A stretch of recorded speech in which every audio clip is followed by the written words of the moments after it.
Okay, so in this video I wanted to talk about two things. One, where democracy went wrong, and two, toxic gender roles.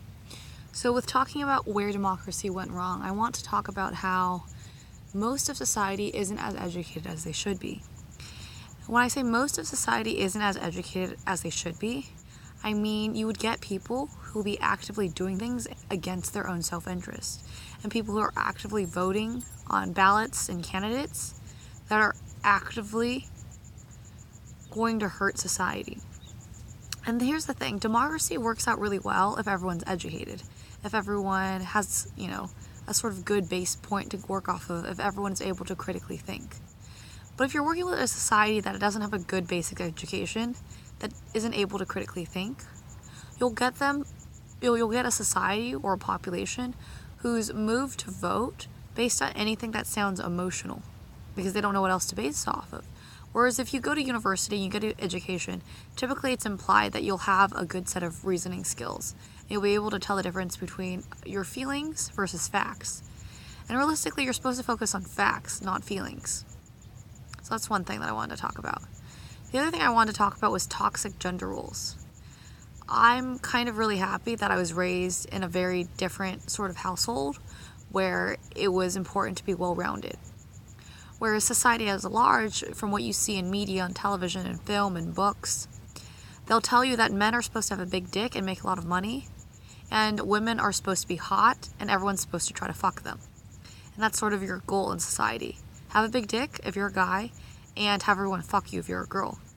And what that turns out to be is a very patriarchal sort of standard, because it makes it so that men are only valuable for their money and their dick, and women are only valuable for their sexual market value or their desirability as a sex object mostly.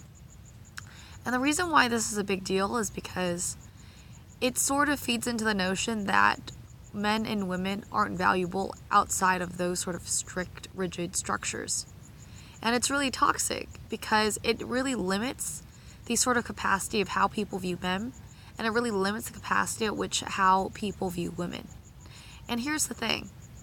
It penalizes men for being emotionally in tune, and it penalizes men for being very, very intuitive.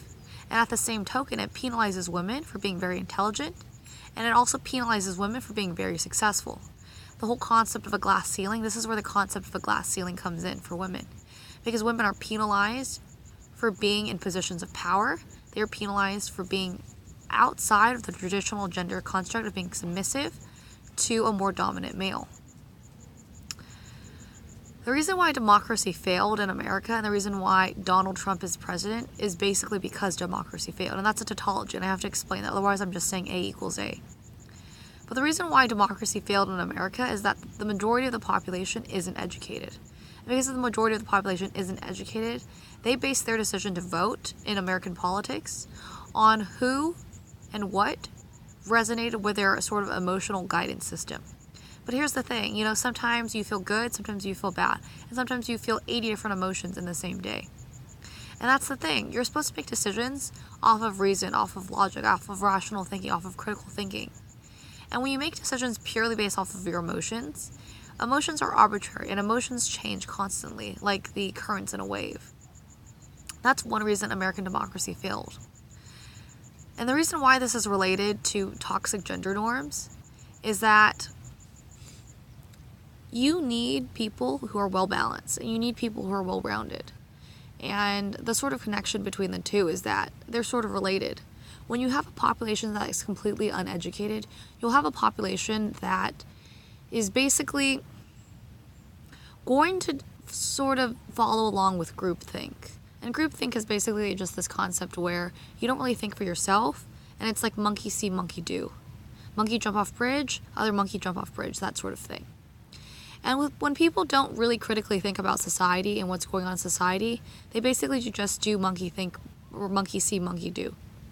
And I've had people tell me that the only reason why I've gotten jobs in software is because I'm a girl and I'm hot. And that's widely offensive because it completely negates my intelligence, and I'm widely intelligent. Like, I know I'm in the upper 1% of intelligence, fairly intelligent. And maybe not in the sense that some people expect, but I'm highly intelligent, highly logical, super intelligent. And here's the thing. because people often do the monkey see, monkey do bit, they're like, well, you're a girl. Who cares if you're intelligent? And I'm actually pretty funny. I have really dry humor. But people are like, you're a girl. Who cares if you're funny? Your only goal is to be hot. And I'm like, well, do you realize how sort of minimizing that is for women? That's basically saying to a woman that your role in society completely diminishes with age. Whereas for men, the exact opposite is true, where their role in society increases with age because they make more money later on in life, or they have more money later on in life than they do earlier in life. Whereas women get older, so their sort of presence in society dies out as they get older. And that sort of toxic notion really, really, really, really puts people in rigid boxes, saying that women, your only goal in life is to be hot, men, your only goal in life is to make money. And as a woman, that's incredibly minimizing. It minimizes my intelligence, it minimizes my humor, it minimizes my personality, it minimizes my athleticism, it minimizes my sort of cultured self. It minimizes so many aspects of myself. And, I've had people say, oh, you should get a boob job, you should get a nose job, you should get a lip job, and I'm like, why? And they're like, oh, well, you need bigger boobs, you need bigger boobs, you need a slimmer nose, you need bigger lips. And I'm like, but why? And they're like, well, you just need to. And I'm like, well, I have healthy self-image. And I'm like, do you know how long it took me to get healthy self-image? I'm Asian, but I've been raised around people who weren't Asian. So for a very, very long time, I was around people who looked very different. And I have healthy self-image. And what it means to have healthy self-image is that I don't derive external validation for my appearance. I don't derive external validation for my achievements. I don't derive external validation for my anything.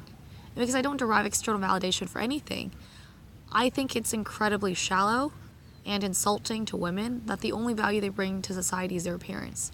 That women are so often encouraged to get plastic surgery, whether it's for their nose, their lips, their buttocks, their boobs, whatever. It doesn't matter what body part.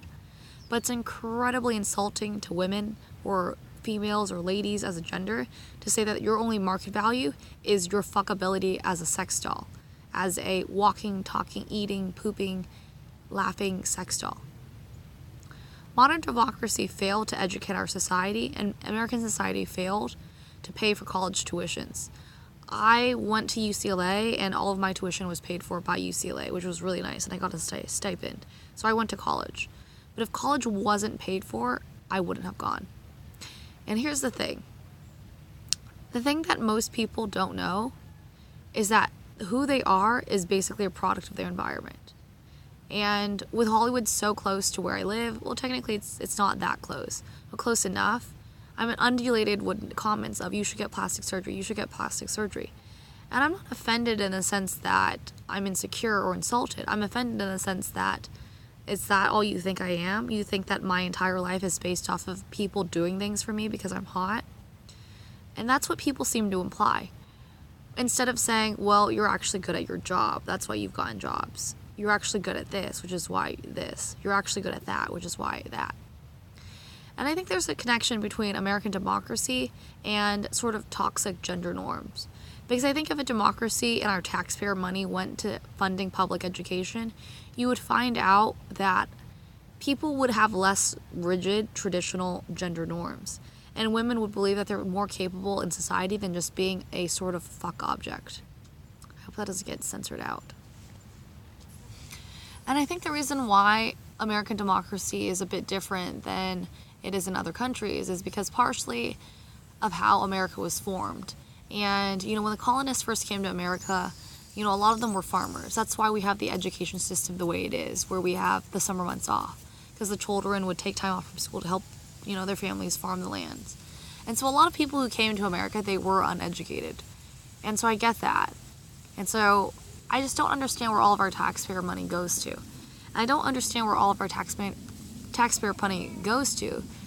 And what's the point in paying all these taxes without getting any benefits? And there are benefits. It pays for, the fire department. It pays for the police department. It pays for the DMV, Department of Motor Vehicles. It pays for all of these things. But in other countries, it pays for different things, like free education. And I think free education should be a priority. Not that I need it, because I already went to university, but because it would raise these sort of baseline educational standards of the sort of American populace. And I think gender norms or toxic gender norms are so dangerous because it makes men sort of because it makes men believe that it's okay to be dominant towards women, you'll often find men in very, very abusive behaviors. And you'll often find women in very, very sort of submissive, unhealthily so situations. And, well, I think for American society to evolve and grow, they need to educate their public at a higher level, but people also need to not do the monkey see, monkey do. Because oftentimes people will do the monkey see, monkey do, and what they don't realize is that the monkey see, monkey do is harmful because they can often be duped and conned. There's this one situation where I heard of this cult, and there was this man who was super educated, and he told everyone that if you had sex with him or his wife, that you would get all of these magic powers. And there are all these people who never went to college, who couldn't critically think for themselves, who bought into it. And plenty of people who actually were well educated, but just didn't think for themselves, that bought into it. And they would start raping each other. They would either have orgies, but if you didn't agree to the orgy, they would rape each other, trying to accumulate wealth and money, thinking that cum somehow did this. And I heard about this cult, and I'm just kind of like, that's the dumbest thing I've ever heard. And I don't like using words like dumb or idiot or rude or hate because it's an extreme word. But it was ridiculous. And I think for society to improve, women need to understand that they bring more to the table than their appearance. Because if they think they only bring their appearance to the table, it basically feeds into this patriarchal notion of society. And this patriarchal notion of society that men rule the world. That men rule the world and women are just accessories in a world of men. Whereas if women understand that they bring more to the table than their appearance, they would understand that they could have their own money, and that they wouldn't have to be submissive to what could be a very abusive, demanding, and controlling man. Thanks for tuning in. We will see you next time. I will see you next time.